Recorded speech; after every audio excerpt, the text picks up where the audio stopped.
Hey, what's up guys? This is Youth Man. This video is part 2 from a video series that we did at Vid Summit 2019 with myself, Chana D, the Techno Dad, and Joe and Tell. So at the very end of this video, I'll link to the first video. If you didn't get a chance to watch that, be sure that you do that. But in this video, we're going to be talking about 5 tips to maximize your home theater. So let's get into it.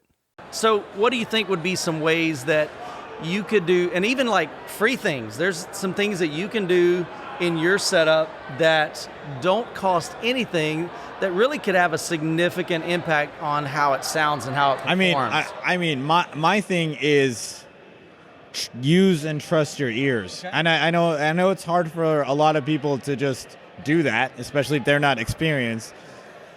My thing is like, let the AV receiver do its thing, calibration. Right. Sure. Yeah. Go back in to crossovers, and if you're working with towers that are full range, maybe play with it. Maybe the 80 hertz isn't the best for your room and your setup. It could be. I know a lot of people use 80 as a starting point, and they kind of mess around from there. Chances are, if you're using satellites or bookshelves, 80 is probably like a good crossover rate, unless you have really small satellites, then maybe 90 or 100, depending on their frequency response, that kind of thing. Yeah. But yeah, that's what I would say. You know, like, start with the calibration, whatever the calibration does, go back into the crossover settings. If it does something freaky, like, because I know sometimes even Odyssey gets it wrong. Will do some weird stuff. I've got a video on that. Odyssey got it wrong. Totally, yeah. Even the Martin Logan setup I have now with the X6500H, which is, it's a expensive speaker system. It's an expensive AVR, but it put the crossovers kind of weird. Yeah, sure. And that could just be because of my room. Well, you produce music too, though. So I would trust your ears more so than maybe somebody else's. You know what I mean? Yeah. If you do have experience, right, and you'd say, well, I can see where there's a problem here. Yeah. I know, and then you know what to do from there too. Right. Right. So, I don't know how to fix it. Like, I would say this, if I had I could probably make almost any speakers in my room sound good with just some basic bass and treble tone controls. And that's only because this is something I do. I pour over, I'll listen to a song like 500 times, and I'll make small adjustments like, oh, vocal needs to go up 1 dB here, needs to go back down 2 dB there. You know, that kind of thing. And I notice these subtle changes. So I get what you're saying. I just feel like disagreeing with you, that's all. It's fun. No, I was just saying, would you trust me to go and calibrate your TV with my eyes? Because that's what you just kind of said. Wait a minute, would you trust me with my eyes? Your eyes, bro? Okay. Huh? These guys are giving me crap, and I love you guys for it. So, yes. Don't trust my eyes, man. They're jacked up. One looks that way. The moral of the story is, when you're setting up your home theater, trust your eyes. I would say combination. How about that? I think that's fair. Because sometimes you do run, everything looks good there, but then you listen, you're like, something's wrong. Something's wrong. It can happen. Maybe you measured wrong. Maybe your mic was doing something weird. You don't know, but could have had your air conditioner blown on. I would say trust. What do they say? Trust but verify, something like that. Trust but verify. I think that's a good way to go. Yeah. Like, you do look at the graph. Use it as a guideline. Yeah. And then kind of, if there is something wrong, maybe try to figure it out. Yeah.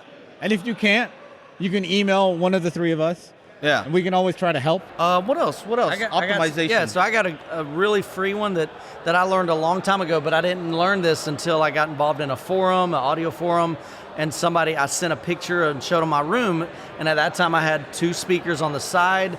I had one of those old school entertainment centers, you know? Yeah. Big wooden thing? Yeah. Big thing. And so I had a little, I don't know, probably a 32-inch TV in the middle. And then right above it, which was pretty high, was my center channel. Sure.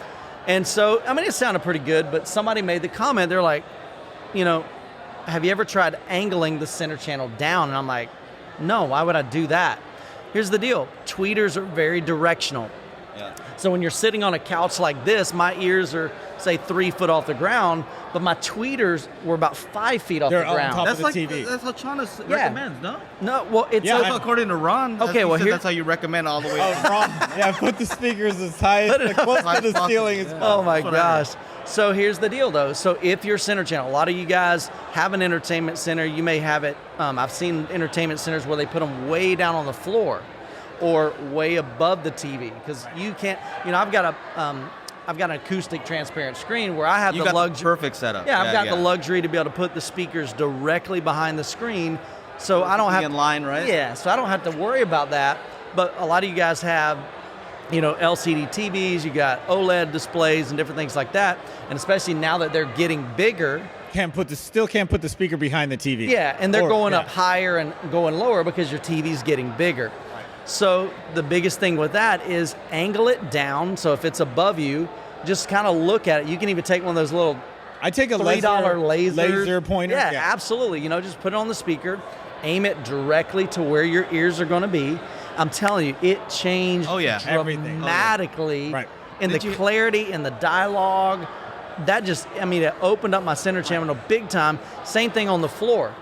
So if you've got it way down on the bottom, that's how I have mine. Yeah. You can put some foam or whatever to cut it up, and just make sure you have an angle. Yeah. Did you have your MNKs like partially blocking your screen? Yeah, that was super annoying. Your center channel. It doesn't even have to be anything. Yeah, because I got a center channel stand that, you know, was sitting in front of the TV stand, and the speaker is like a big 12-inch by 12-inch kind of cube thing. By 12, 3/12 cube, right? Yeah. And then it was just like 2 inches taller than like we could get to the like TV, the IR sensor on the TV. So like we do one of these guys to like turn on the TV, and my wife just started like, she was like, this is annoying. And especially if you're 14 feet away, like the angle that you have to get it is further crazy. back. It's crazy, right? It's almost like you have to like. So a couple things. What Chana mentioned was talking about foam wedges, okay? Yeah. So you can go on Amazon, and I think you look for speaker wedges or speaker foam, forget the exact title, but they literally have different angles for that, and they're super cheap. A friend of mine just bought a center channel, made his own entertainment center, and his speaker had to sit on the bottom. And so I told him about that, and he said, oh, okay. He looked on there, it's like $15. He ordered them, and they were just perfect angle for his position, his room. Sure. So it doesn't have to cost a lot. To angle it down, man, put a book under it. Nobody will ever see it. You know, that's what I literally did. I had a book, put it under the back of the center channel, because I had this massive center channel. And, you know, just whatever it takes, put a towel, wrap it up. You don't have to get fancy with it. Just get that speaker angled at your ears and kind of along the same lines, not only your center channel. I tend to do that with my speakers as well. A long time ago, you know, I just had my speakers just straight. And again, tweeters are very directional. And so not every speaker needs to be what we call toed in, or, you know, it's basically you're just adjusting the angle of, you know, the speaker towards your listening area. Now, my preference typically in my room, in my setup with my horn-loaded speakers, I tend to horny speakers. Come on now. I don't know what they do at night when the lights go out. I let them to themselves, but but I tend to prefer to angle my speakers in to where the tweeters, pretty much like if this was me here, so I would angle it to where they would cross just a little bit behind my listening position. I just like that. Some guys like to angle it, you know, straight at the speaker. But the best thing to do, literally play with it, okay? Try it straight, listen to a track that you're very familiar with, and listen to it. And one thing that and if they're doing that, they're listening for the stereo image. Yeah, right? Just listen. Just how does it sound to your ears? And I can tell you right now, there are times where speakers just sound weird and it's like wonky, and that's because of how it's bouncing around your room. It's just really funky. And so just toe it in, and it doesn't take much. Sometimes it's a little inch, and just try it. Play with it. Sometimes people recommend even just, you know, listen to it for like a week and just see how it sounds, or, you know, but just keep tweaking it. And whether it's angling it in or pushing it closer or further away from the wall, it can have some serious effects to how it sounds in your room.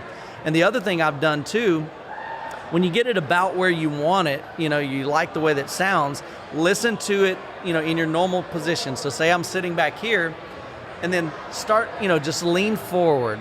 And if it sounds better, that means you still have some room in your toe in or toe out. And the same thing, if you lean back, and it sounds better again. You just don't have it lined up. So you don't have to move the speakers, move your head Back toward, and forth. and just say, oh man, that sounds like really, really good right there. I'm doing what the other guy did. It's also helpful to have somebody else.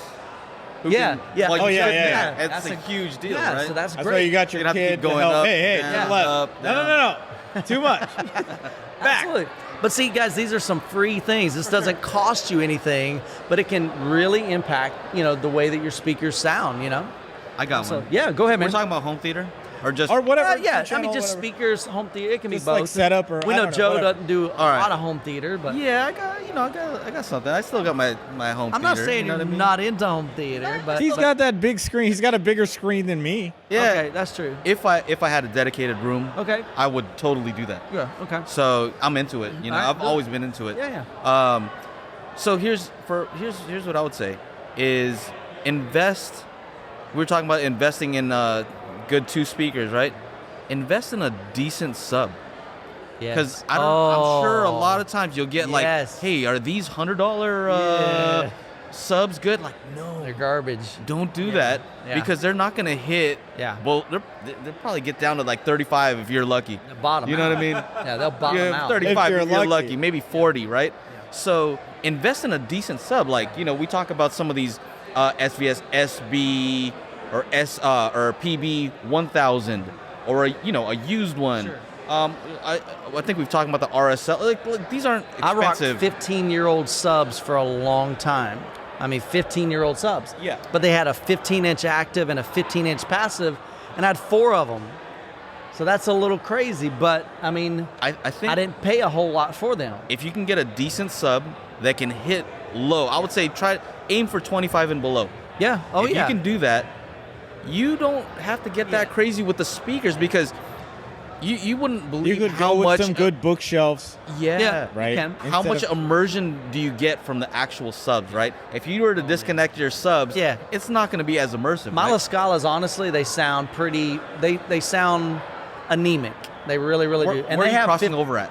80. 80, right? And they have- on those huge La But, Scalas. but what I'm saying is, Okay. yeah, I have them set. I recommend always use a crossover. I'm not one that I don't personally prefer to do them what they call full range. Right. Even if they got big, I'm just saying, 15-inch woofers. if but you get some small bookshelf Yeah. speakers, right? Get a I've quality stuff. reviewed I some, 100% agree with some mica speakers that are like $80 for a pair, Yeah. right? How loud do you think I can play those things if I cut them off at 80 hertz? Yeah. Pretty loud. yeah, they'll handle a whole lot surprisingly better. loud, right? Right, and if you had like a $300 or $400 subwoofer, what's the price of your little setup? Like, we're like $600. That's gonna be a cool little setup, Joe's right? all about the budget, man. That's going to be a cool little Yeah. setup. So I think people are surprised if you are cutting off at 80 hertz, you can play that stuff pretty loud. Now, if you try to get those to play 40 hertz, that's when they're going to start to bottom out. So invest in a decent sub from the beginning. I don't think you'll ever regret it. And you can sell a sub later on too. Sure. Somebody's going to want a decent sub. If you go and get 2 cheap subs, nobody's going to want it. You're going to be stuck with those and you're going to trash it, Maybe, yeah. right? Then you're just going to have to like call it a loss and then put in another $300-400 out from the maybe 150 or 75, whatever you paid for them, right? Yeah. If you can combine that with your tip of buying a good sub used and the fact that you can just bring your phone, I think that's the way to go. Yeah. That's a mistake. That's, again, a mistake that people make is trying to cheap out on the sub. Yeah. Oh, yeah. Don't do that. And again, it comes back to budget. I mean, I know everybody has a budget. Not everybody can go out and buy a $2,500 subwoofer. That's Yeah. not realistic. Yeah. But, if you've got $250 budget, save up a little bit more. I mean, even literally like another $100, $200 could mean a huge difference. Shoot, you know? another $50 could But mean you know a what I huge mean? I mean, difference. really, it Yeah. really, really could. Just think about how much the sub makes a difference, though. I think people underestimate that Oh, big my time. goodness. It makes It'll such a change huge difference as far as the depth and how just It'll change the experience. how enjoyable the whole thing is. And even in music, honestly. Music too. You know? So I don't know. I think that's the thing I've seen. Yeah. Yeah. How we doing on time and everything, bro? We're at like half an hour, a little more. I think that's pretty good. I think we got a lot of information, and I think you guys got a lot of information out of it. We're just sitting here talking. That's pretty much it. Yeah. We might be a little silly, and it might be late, and I know these guys. It's just been a long 2 days. These guys like drank a whole lot before Whatever. Water. I had water. Yeah. That's what they drank. Yeah. Now, Chana, I'm not sure I can say the same. Hey, I had some water. Yeah, he had did. some water. There's Aquafina. Oh, that's not true. But that's not mine. Anything you guys wanted to talk about before we go then? I mean, probably the only other thing that I can think of that like super simple is kind of going back to, check and verify. I can't tell you how many times I've run like Odyssey or room correction on my room and it gets the levels really wrong. And so just invest. You don't have to get something super expensive. You can get like a Radio Shack meter, even the old analog. I still use that. People are like, man, when are you going to go digital? The analog works just as good as the digital does.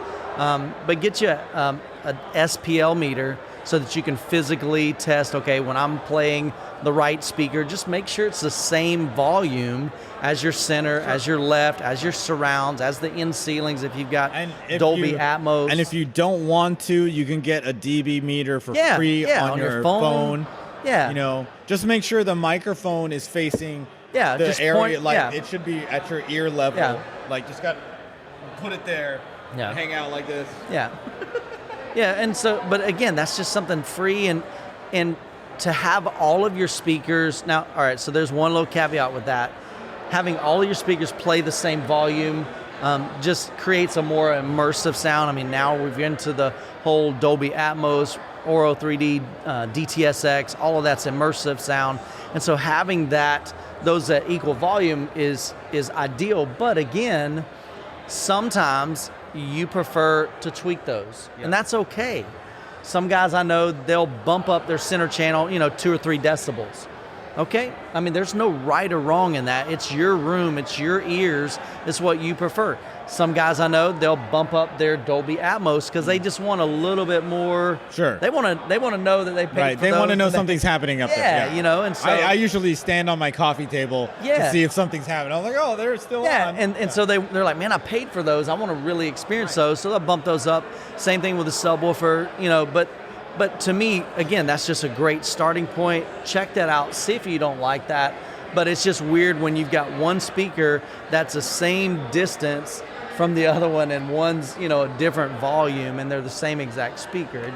It's just not a good situation. So, but those are some free things, man, that could help you out. We should arm wrestle. That would be rad. You're the biggest. I haven't arm wrestled in a. Arm wrestle. I don't know what is happening. How much did you guys drink?